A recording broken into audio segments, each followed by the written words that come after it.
జగన్ గుర్తు పెట్టుకో, నిన్ను పాతాళానికి తొక్కకపోతే నా పేరు పవన్ కళ్యాణ్ కాదు, మా పార్టీ జనసేన కాదు. ఖబర్దార్. హలో చెప్పన్నా అన్న, జూనియర్ పవన్ కళ్యాణ్ గారా? చెప్పన్నా, నేనే మాట్లాడేది. అన్న అన్న నేను నీకు చాలా పెద్ద అభిమానం అన్న. బేసిక్ గా నేను వైఎస్ఆర్సీపీ. ఓకే ఓకే, నాకు అర్థమైంది. ట్రూ కలర్ లో పడింది ఆల్రెడీ. అంటే ఫస్ట్ ఆఫ్ ఆల్ దీన్ని అర్థం చేసుకుందని ఫస్ట్ ఏం చేశానంటే డైలాగ్ పరంగా డైలాగ్ గుర్తుకొచ్చి చెప్పినది. డైలాగ్ పరంగా అంటే ఇదేమన్నా సినిమా డైలాగ్ అంటే ఇదేమన్నా పుస్తకాల్లో రాసి పెట్టారా? శ్రీశ్రీ గారు రాశారా, లేదంటే మన ఎవరైనా పెద్ద పెద్ద కవులు రాశారా? డైలాగులు కొట్టానని చెప్పని చెబుతున్నావు నువ్వు. ఇది డైలాగ్. ఇప్పుడు పవన్ కళ్యాణ్ జోలికి చిరంజీవి గారి జోలికి వస్తే ఎంత దూరం అయినా పోతానన్నావు.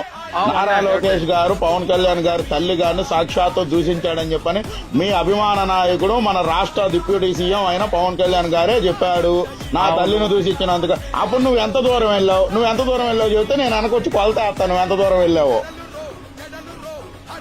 అప్పుడు మెచ్యూరిటీ లేదు, ఇప్పుడు మెచ్యూరిటీ ఉంది. ఓకేనా?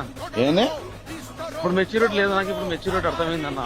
మెచ్యూరిటీ ఉంది, మెచ్యూరిటీ లేదంటే మెచ్యూరిటీ ఉంటే నీ ఇష్టం వచ్చినట్టు మాట్లాడతావా? మాట్లాడలేవు కదా. సరే సరే, తప్పు అయిపోయింది. ఓకేనా? తప్పైపోయి ఇప్పుడు నువ్వు ఫస్ట్ ఆఫ్ ఆల్ నువ్వు అన్నది ఒక జగన్మోహన్ రెడ్డి అనే వ్యక్తిని కాదు.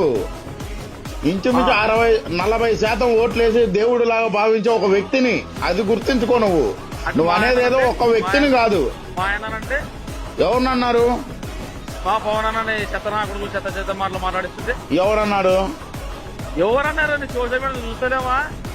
చూస్తున్నావంటే మరి నువ్వు ఖండించవయ్యా. నిన్ను ఇప్పుడు ఎట్లా మేము ఖండించాం?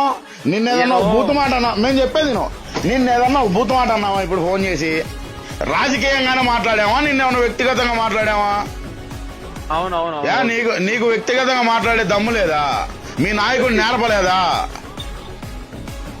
ఇప్పుడు ఏం చేయాలంటారు? ఇప్పుడు నువ్వు ఏం చేయాలనేది కాదు. నువ్వు ఉన్న పలంగా నిమ్మకాయలు వాడి చింతకాయల గాడి దగ్గరికి నువ్వు టికెట్లు పెట్టుకొని నువ్వు వెళ్తావు, నన్ను పంపిమంటావు. నిన్ను వాడిని నువ్వు ఏదోటి చేయాలా. ఎవరిని? మీ చిరంజీవిని అన్నందుకు నువ్వు ఏదోటి చేయాలా. రాజ్యసభ సభ్యుడైన చింతకాయల గాడిని ఆ మాటలు మాట్లాడొద్దన్నా, అనకూడదు. ఎందుకు? నువ్వే కదా ఇప్పుడు చిరంజీవి గారి జోలు వచ్చినా పవన్ కళ్యాణ్ జోలు వచ్చినా ఎంత దూరం అయినా పోతానని నువ్వు పోదు రాని వెనక నేను వస్తానని చెబుతున్నావు కదా. నేను వస్తానని చెప్తాను, మాటలు చెప్తున్నాను. ఏదో నువ్వు రెచ్చగొట్టిస్తున్నావు. మరి రెచ్చగొట్టేది నువ్వు బల్లెవాడి స్వామి. నువ్వు పవన్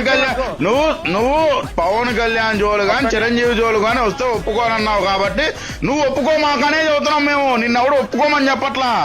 మీరు అంత లేదే నేను చెప్పాను. ఓకే, అర్థం చేసుకో. నువ్వు నాకు పెద్ద ఎన్నికల అందరూ ఉన్నారు కాబట్టి చెప్పాను అదే పని. ఓకేనా? అదే చెప్పు. మరి వెనకుంది ఎవరు? మరి నీ తాతయ్య వెనకుంటే నీతో ఎవరు మాట్లాడిచ్చాడు అది కూడా చెప్పు. మరి అది కాదు నాకు మాట్లాడి చెప్పాలి.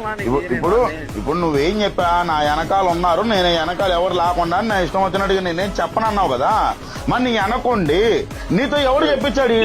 ఇప్పుడు ఆడ జరిగిన మాట్లాడద్దు. ఎవడో మాట్లాడే మాటలు మాట్లాడద్దు. సరే, ఎవరండి సార్? ఆ సార్ ఎవరు సార్? చెప్పండి సార్. మీరు ఇవన్నీ అవసరం లేదు. ఆ సార్ ఎవరు? నీ చేత జగన్మోహన్ రెడ్డి గారిని అంత పెద్ద స్టేజ్ మీద